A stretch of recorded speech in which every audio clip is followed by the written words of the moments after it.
Assalamualaikum warahmatullahi wabarakatuh. Berjumpa kembali dengan Kang Asik di channelnya Sahabat YouTuber Pemula. Dan pada kesempatan ini Kang Asik akan mengajak teman-teman untuk mempelajari Microsoft Word dari awal sekali. Jadi Kang Asik akan menyampaikan secara sedikit-sedikit bagaimana sih cara kita membuka Microsoft Word, kemudian pada awal-awal bekerja dalam membuat sebuah pekerjaan kita tentunya. Dan untuk mempersingkat waktu teman-teman, mari kita lanjutkan saja di halaman berikutnya. Baik teman-teman, tentunya sudah mengetahui apabila kita akan membuka sebuah pekerjaan bisa langsung di search. Di sini Kang Asik karena sudah terbiasa menggunakan aplikasi Microsoft Word, jadi ini logonya atau tandanya atau ikonnya atau shortcutnya langsung kita klik dan apabila kita akan bekerja tentunya kita klik yang ini blank dokumen. Jadi ini adalah tampilan awal ketika kita membuka Microsoft Word atau area kerjanya. Sebelum dilanjutkan, apabila kita akan bekerja tentu ada garis pinggir yang dibatasi oleh ruler atau garis ini baik itu di atas ataupun di pinggir. Nah, apabila teman-teman misalnya belum bisa menampilkan hal ini, kita lihat di view. Nah, di sini. Nah, ini ada ribbon. Ribbon itu bagian-bagian daripada menu. Nah, berarti di sini view ribbonnya itu ada view, ada kemudian ada show, kemudian ada zoom, window dan lain sebagainya. Nah, untuk menampilkan ruler ini kita klik yang ini teman-teman. Jadi di checkbox di sini, kalau kita checkbox sekali, maka akan tampil penggaris atau ruler yang di atas dan di pinggir. Tujuannya untuk mengetahui mulai dari berapa senti kita memulai pengetikan dalam dokumen ini. Nah, untuk menyusunnya, kita langsung ke menu layout. Nah, di sini yaitu ada pada submenu page setup dan kita klik di ujung ini. Nah, di sini ada ketika mouse diarahkan ke sini ini ada page setup. Kemudian kita klik di sini, maka akan tampil itu tentang page setup. Di mana page setup itu ada menu margin, paper, dan layout. Untuk margin, nah yang kasih katakan tadi, ini untuk top atasnya itu mau dibuat berapa sentimeter, kemudian garis kiri atau pinggir kiri yang ini, kemudian bottom tentunya yang bawah dan right adalah yang kanan. Nah, ini adalah tentunya sesuai dengan kebutuhan kita. Akan tetapi pada kesempatan ini, Kak Asik akan langsung saja di sini kita buat dulu secara sementara 2,5 cm sama di sini juga 2,5 cm. Lakukan saja hal yang sama untuk bawahnya juga demikian. Termasuk juga sebelah kanan. Nah, ini apabila kita rubah nanti sesuai keperluan bisa yaitu di menu ini.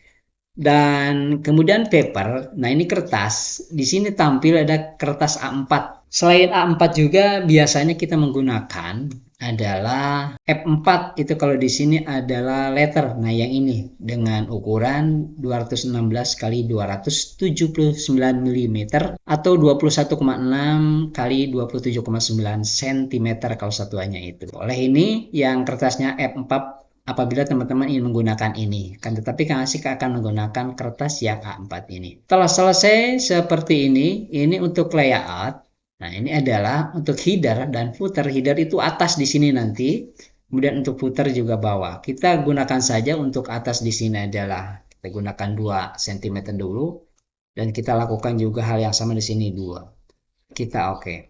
Nah, artinya kita adalah sudah siap untuk bekerja. Akan tetapi biasanya untuk yang awal-awal kita bekerja, apalagi di personal komputer yang desktop, mati listrik, kemudian kita lupa save. Nah, ini harus diantisipasi bagaimana cara menyimpan yang aman. Itu ada dua, ada secara otomatis dan secara kita manual menggunakan langsung klik. Lihat kursor Kang Asik yaitu pada save di sini. Jadi begitu kita misalnya bekerja, di sini misalnya kita mengetikkan sesuatu seperti ini, misalnya ini ya. Nah, ini kita akan menyimpan pekerjaan ini. Pertama bisa di sini save. Nah, kemudian kita mau menyimpannya di mana itu tergantung teman-teman. Jadi lebih jelasnya kita klik yang more option ini, kemudian di browse. Nanti teman-teman mau disimpan di mana? Mau di dokumen kah? Tentunya di drive C ini, misalnya di sini atau di drive D. itu lebih aman lagi. Kalau kata Kang Asik sih bagusnya kita simpan di drive D dengan folder-folder tertentu sesuai dengan kebutuhan. Nanti setelah itu misalnya kita mau simpan di folder ini, nah pekerjaan kita yang tadi itu tinggal save. Nah itu adalah cara simpan yang pertama. Kemudian cara simpan secara otomatis dan tentunya kita arahkan. Jadi selamanya kita mengetik itu bisa disimpan di folder tertentu, yaitu dengan cara klik menu file, kemudian option. Nah, kita cari di sini untuk save. Nah, ini menyimpan, itu bisa diarahkan sejak awal. Jadi bisa di browse, jadi jangan lupa klik dulu ininya, bisa kita browse bawa tentunya mau disimpan di mana. Misalnya kita mau disimpan pada folder misalnya menulis dengan AI, ya tinggal klik di sini. Kemudian oke. Nah, nanti di sini akan menjadi tujuan penyimpanan data sesuai dengan yang kita arahkan tadi dan kita oke. Jadi seperti itu teman-teman. Kemudian setiap menu-menu ini terdapat beberapa submenu sesuai dengan fungsinya masing-masing. Nah, misalnya untuk home ada menu clipboard yang sering kita gunakan diantaranya adalah paste. Ini adalah paste itu adalah untuk mengcopy data, misalnya seperti ini. Kita klik kanan copy, kemudian misalnya di enter. Nah, ini kita paste itu akan ada langsung di sini sesuai dengan tulisan pertama. Itu di antaranya. Kemudian untuk insert, nah ini ada table, ada page, kemudian ada illustration, ini untuk gambar, kemudian untuk pengaturan halaman seperti ini. Misalnya kasih contoh, misalnya kita akan membuat table seperti ini pada menu insert. Jadi kita klik di sini. Jadi kita tinggal klik di sini, kita arahkan mau berapa kolom yang akan kita buat. Kalau 4 maka akan hadir 4 seperti ini.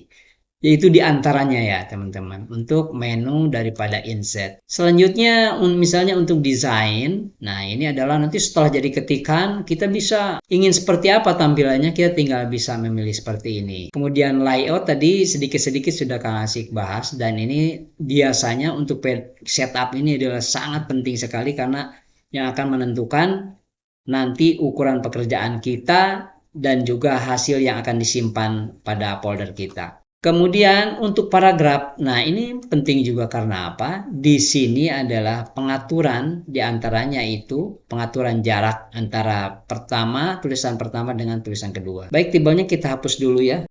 Nah, salah satu contohnya misalnya pada daftar isi ini, misalnya kita rubah dulu di sini kata pengantar. Untuk menu layout pada sub menu paragraf, misalnya ini kita blok dulu. Nah, ini diklik di ujung, arahkan ke sini adalah paragraf setting. Kita klik seperti itu. Nah, ini adalah nanti yang akan menentukan jarak ketikan pertama dengan yang kedua. Biasanya kita di sini nolkan dulu. Nah, ini teman-teman.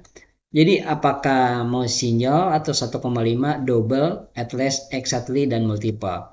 Kita kasih contoh misalnya ini kita klik double. Setelah diblok tadi, apa yang akan terjadi? Klik double, kemudian jarak akan melebar. Selanjutnya, fungsi yang lainnya misalnya bagaimana kalau kita 1,5, kita klik. Nah, kita di sini tinggal 1,5 seperti itu dan kita oke.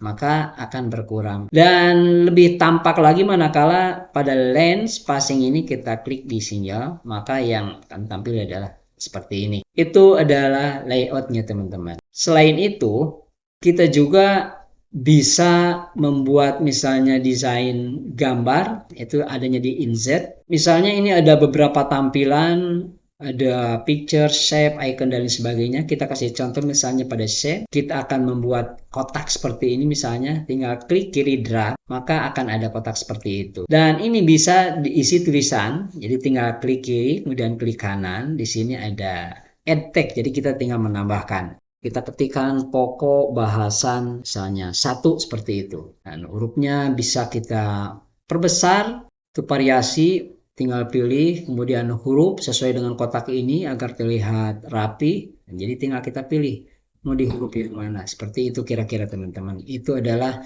salah satu daripada fungsi yang ada di illustration ini. Untuk misalnya view, klik di sini. Nah, itu biasanya ada seperti ini, akan ada menu tambahan yaitu save format. Kita klik seperti itu. Nah, ini kita dengan sangat mudah merubah warna ataupun background serta garis pinggirnya. Jadi sementara itu saja pengenalan awal dari Kang Asep mengenai Microsoft Word. Mudah-mudahan teman-teman tertarik. Berjumpa kembali di video selanjutnya. Assalamualaikum warahmatullahi wabarakatuh. Jos.